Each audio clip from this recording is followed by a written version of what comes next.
PHP के इस class में हम लोग देखेंगे फंक्शन।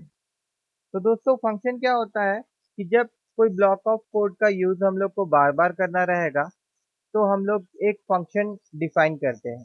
ऐसे पीएचपी में बहुत सारा फंक्शन है जो कि बिल्ड इन फंक्शन है। ठीक है, उसका हम लोग को कोई भी डिफाइन नहीं करना पड़ता और हम लोग डायरेक्ट यूज कर सकते हैं। बट आज का क्लास जो है दोस्तों, इसमें हम लोग देखेंगे user define function. User define function means क्या होता है दोस्तों, जो यूजर के द्वारा डिफाइन किया जाएगा। तो इसको कोई भी फंक्शन को डिफाइन करने के लिए सबसे पहले फंक्शन लिखना पड़ता है और उसके बाद फंक्शन का नाम देना पड़ता है। तो जैसे कि मैं यहाँ पे फंक्शन का नाम देता हूँ MESSAGE मैसेज। ये फंक्शन क्या करेगा, एक मैसेज डिस्प्ले करेगा। जब भी इस फंक्शन को कॉल किया जाएगा तो ये एक मैसेज डिस्प्ले करेगा। अंदर में मैं ई को लिखता हूँ जो मैसेज डिस्प्ले करवाना चाहता हूँ। जैसे यहाँ पे मैं लिख देता हूँ मैसेज फ्रॉम ए फंक्शन। अब ये तो दोस्तों ये फंक्शन हम लोगों ने डिफाइन कर दिया है। बट अभी अगर हम लोग इसको सेव करके फिर ब्राउजर में जाके रब इसको देखेंगे रिफ्रेश करके, तो आउटपुट में हमारा कुछ भी डिस्प्ले नहीं होगा। जिस तरह से फंक्शन को डिफाइन डिफाइन करते हैं उसी प्रकार से फंक्शन को कॉल करना पड़ता है।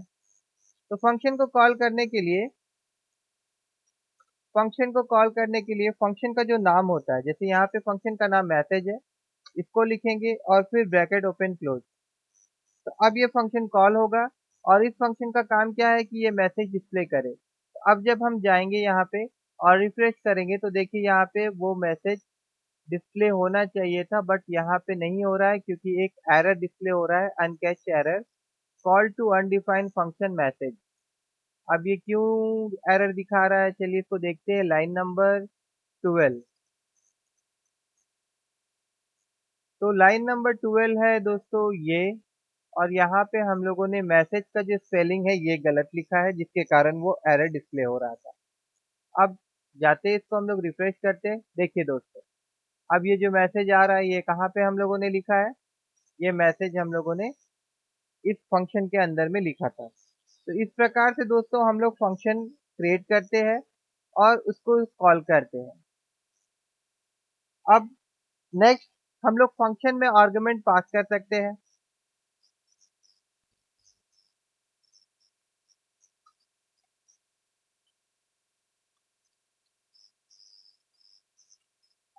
फंक्शन में आर्गुमेंट किस तरह से पास कर सकते हैं, देखिए जैसे एक फंक्शन हम और बना रहे हैं और इस फंक्शन का नाम हम रखेंगे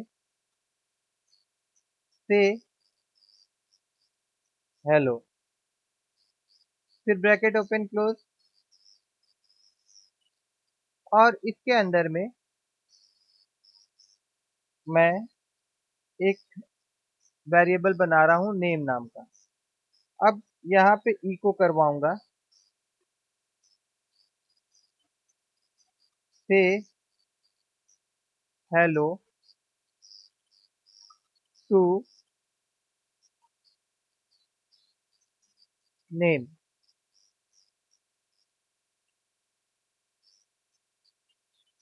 अब यहाँ पे इस फंक्शन का नाम क्या है, से हेलो। अब यहाँ पे जो आर्गुमेंट हम लोग पास करेंगे ये कहाँ पे स्टोर हो जाएगा, नेम नाम का वेरिएबल में। और उसी प्रकार से फिर यहाँ पे वो उस नाम को से हेलो टू जो भी यहाँ पे लिखेंगे, जैसे मैं यहाँ लिख रहा हूँ सचिन,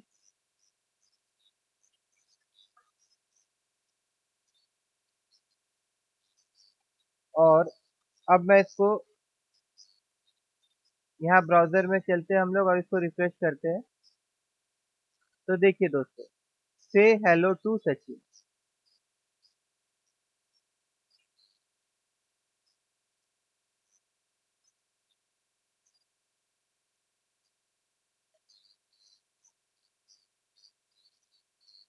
यहाँ पे एक लाइन आना चाहिए ताकि वो ऊपर वाला फंक्शन इस फंक्शन से मैं सेपरेट करना चाहता हूँ, और इसी को कॉपी कर लेता हूँ। नीचे में मैं एक दो बार इसको कॉल करूंगा। देखिए, और फंक्शन में प्रॉफिट क्या होता है, जैसे कि इसी के साथ दूसरा नाम अगर हम लोग देखना चाहते हैं तो फिर से फंक्शन हम लोग को बनाने का जरूरत नहीं पड़ेगा। इसी फंक्शन को हम लोग जितनी भी बार चाहे यूज कर सकते हैं। तो देखिए अभी यहाँ जाके इसको रिफ्रेश करेंगे तो देखिए से हेलो टू सचिन, से हेलो टू संजय, इस प्रकार से और भी आप फंक्शन को बार बार कॉल कर सकते हैं और उसका रीयूज कर सकते हैं। तो दोस्तों ये था आज का क्लास जिसमें हम लोगों ने देखा कि किस तरह से हम लोग पीएचपी में फंक्शन को डिफाइन करते हैं, किस तरह से फंक्शन को हम लोग कॉल करते हैं और किस प्रकार से हम लोग फंक्शन में आर्गुमेंट पास कर सकते हैं।